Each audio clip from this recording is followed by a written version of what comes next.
In this video I'm talking about autism therapies. I'm picking out 5 of the main ones that I know of, and I've used most of them, and we're going to start right now.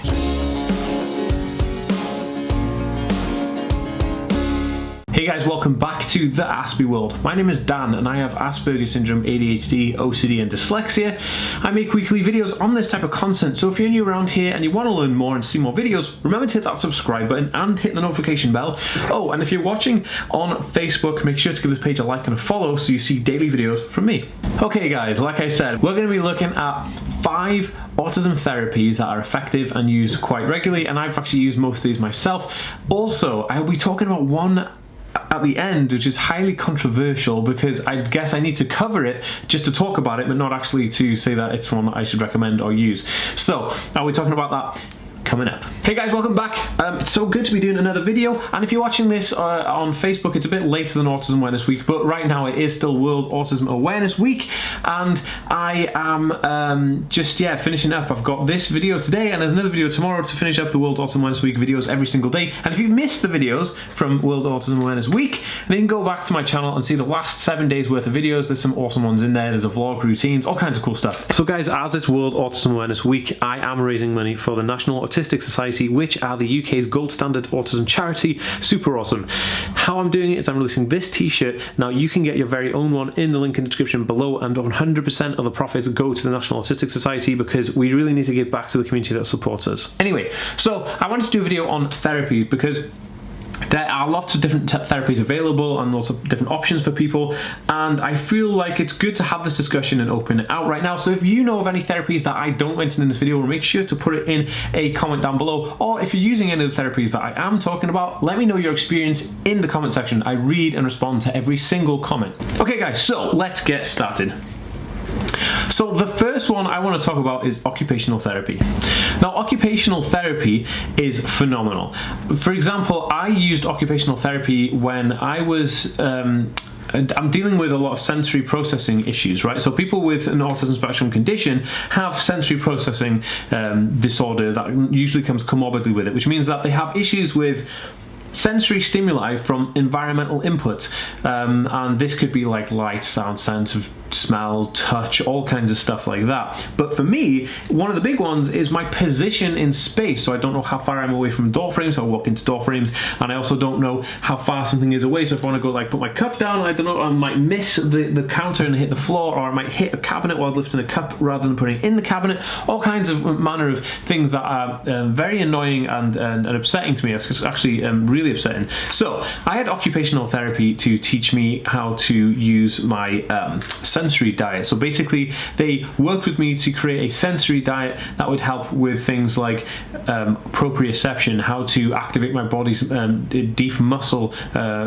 tissue so that it can actually help with proprioception, which would in turn help with the sensory processing disorder, because it's trying to get your mind to work in a different capacity, which is amazing. And this actually helped a ton. Occupational therapy has been one of the most amazing things that I have ever come across. I just can't, it's just amazing, especially for sensory processing disorder.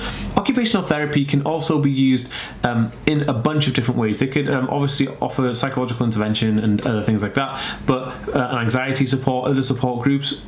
They could actually, they work kind of tailored with you. So an occupational therapist is somebody who works directly with you rather than you go into like a therapy session or a group session or a peer group session. This is somebody who works directly with you. And to me, it's probably one of the most effective therapies that I can recommend. It's amazing. So if you have availability, if you're an American, you have it on your insurance that you can get occupational therapy, I'd highly recommend checking it out. But in the UK, contact your local autism awareness kind of group or your autism support group and see if they have access to occupational therapists. Okay guys, so number 2 is sensory play. Now this sounds like it's something to do for children, and it kind of is. It's primarily children based. Like I guess that sensory play, you know, you have like a bunch of things like this. I can play this like fidget gadgets and things like that that you play with to help soothe you or calm you down. So for children, there'll be sensory therapy centers. So it'll be like a sensory room full of different types of sensory toys and lights and things like that, and like fiber optics and cool stuff, and like, you know, cool gadgets like this. But for adults, we have like sensory gadgets and toys like fidget spinners and things like that.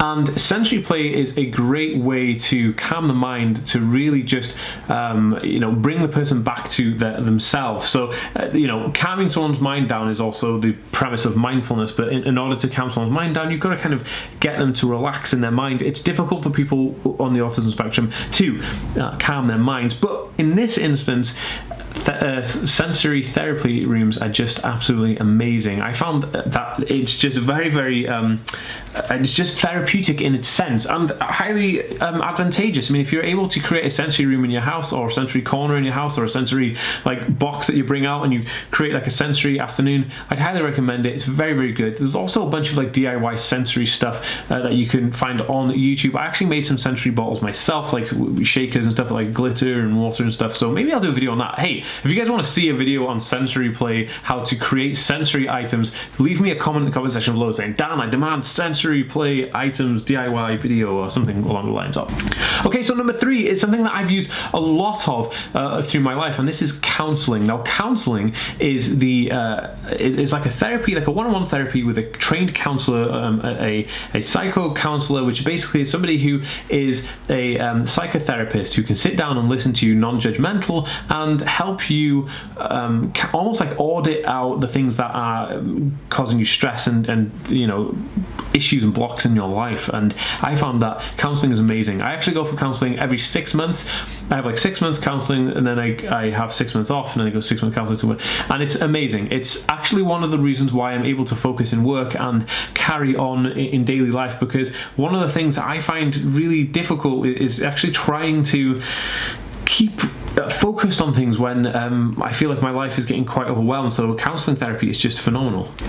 Guys, just a quick shout out. If you want to go and follow me on Instagram and Twitter, I'll follow you right back. My Twitter is at TheAspieWorld, and also my Instagram is at TheAspieWorld, and I follow everybody back. So if you want to go and follow me, there I am at TheAspieWorld on Instagram and Twitter, so go follow me now and I'll follow you right back. I just thought I'd do a bit of a shameful plug there, because I'm trying to just build a bit more community and follow more people, so if you want to follow me, I'll follow you back. That'll be super awesome. Okay guys, so number 4 is speech therapy. Now, the speech therapy comes from a speech and language therapist, and a speech and language therapist is somebody who works with a person to develop their speech, because some people who are on the autism spectrum may have higher support needs than others, and this could be something like improving speech, improving verbal quality, things like that. So a speech and language therapist is a fantastic way to help encourage speaking within younger people who may have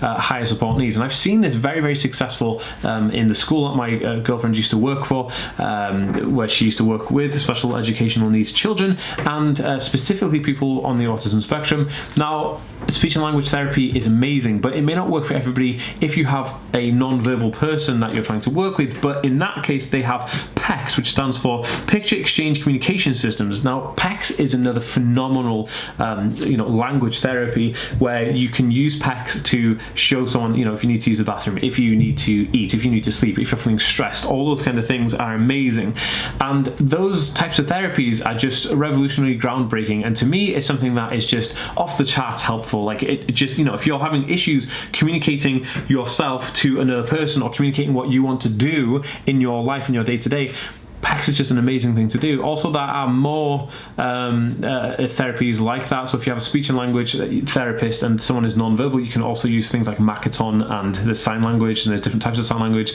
So you can always use different language techniques to talk and communicate, and this is just amazing. So speech and language therapists will cover all these aspects, and I find it just super awesome. Okay, so number 5 is something that I was going to attend when I was in university. I used to run a class called Social Eyes, and it's called social skills building classes. Now, social skills building classes are fantastic for people who are wanting to become more social and learn the rules and the unwritten kind of social conventions of social communication and socializing, because socializing, social communication and understanding others is considerably difficult for people on the autism spectrum, and autistic people have great difficulty in socializing in some instances. Some people may have learned workarounds and other ways of dealing dealing with socializing and being social, and that is an awesome thing to do. But for me especially, I find that socializing with people I don't know is very, very difficult, and also understanding the intentions of others. This is where these classes come in. They also try and teach ways of making it look like you're looking somebody in the eyes when you're not actually looking them in the eyes directly, because eye contact is a super uncomfortable thing for somebody on the autism spectrum to deal with, and autistic people have a huge issue with that. So I would say that social skill building classes, if you have access to some, definitely check it out, because it's just a very interesting way of learning skills in social situations. I mean, that's just a really great thing to do. So I would highly recommend checking that out. And I said that my university ran a program like this when I was in university, so I'm pretty sure that if you have a university or have access to education establishments, there are going to be outlets there where you can access social skill building classes. Okay, so I'm going to tell you about something that's highly controversial, which is known as a therapy for autism, but it's highly controversial. I don't advocate for it. I don't think that there, in this country, at least in the UK, has much of a need for it, because what I've seen of it, I don't really agree with, but that's only my personal stance on it.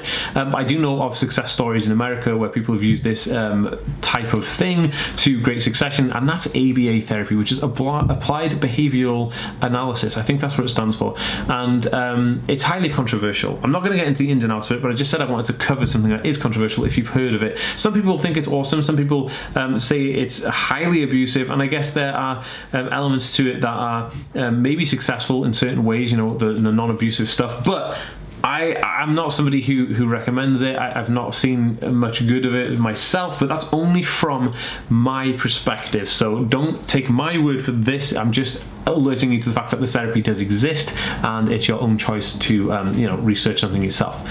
So guys, that was my 5 therapy bits and pieces that I wanted to talk about, and the therapies that I would kind of recommend there, and a nice little controversial topic to talk about right at the end. But if you enjoyed this video, make sure to give it a thumbs up. If you're new around here, maybe to subscribe, and also check out the other video that I have around me here, because I'm making videos every single week, and I'd love to see you in those comment sections. So I'll see you next time, guys. Peace.